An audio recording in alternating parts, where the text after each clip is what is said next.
Shalom, this week's Sedra Acharei Mos. One of the greatest gifts given by God to people is the ability to repent and gain atonement for sins. Being able to gain forgiveness for a sin isn't a given. People who rebel against God rightfully deserve to die. Life is dependent on using it for meaningful ways, specifically leading to an ethical, monotheistic lifestyle according to the rules of the Torah. Leading life by desire and primitive notions of the world forfeits one's life. Yet in God's kindness, people have the opportunity to repent and gain atonement for their sins. In our Torah portion, we learn the following. Pasuk says, Aaron shall then offer his bull of sin offering to make atonement for himself and his household. He shall slaughter his bull of sin offering. In his commentary to this part of this week's Torah portion, the Sforno wrote that once the confession over the sin was recited, then the sins are forgiven. This is opposed to the thinking that the atonement is dependent on and only comes with the giving of a korban. The role of confession is crucial to gaining forgiveness for sin. Maimonides wrote that if a person transgresses any of the mitzvahs of the Torah, whether a mitzvah or a prohibition, whether willingly or inadvertently, when he repents and returns from his sin, he must confess before God. As God stated, if a man or a woman commits any of the sins of man, they must confess the sin that they committed. This refers to a verbal confession. This confession is a mitzvah. Now, how does one confess? He states, I implore you, God, I sinned, I transgressed, I committed iniquity before you, and did the following. Behold, I says, I regret and am embarrassed for my deeds. I promise never to repeat this act again. These are essential elements of the confessional prayer. Whoever confesses profusely and elaborates on these matters is worthy of praise, the Rambam said.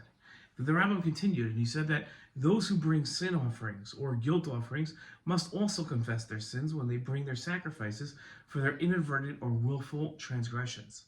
Their sacrifices will not atone for their sins until they repent and make a verbal confession. As the Torah states, he shall confess the sins that he has committed upon it. Rambam noted that it wasn't only offerings that require confession.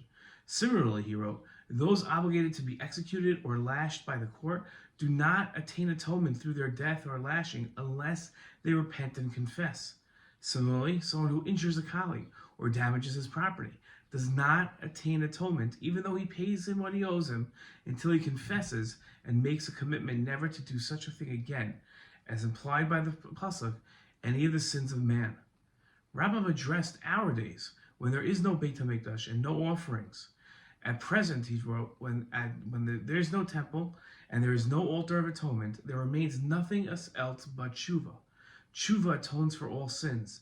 Even a person who was wicked his whole life and repented just in his final moments will not be reminded of any aspect of his wickedness. As Yechezkel stated, the wickedness of the evil one will not cause him to stumble on the day he repents his wickedness. The essence of Yom Kippur atones for those who repent. As the Torah stated, this day will atone for you.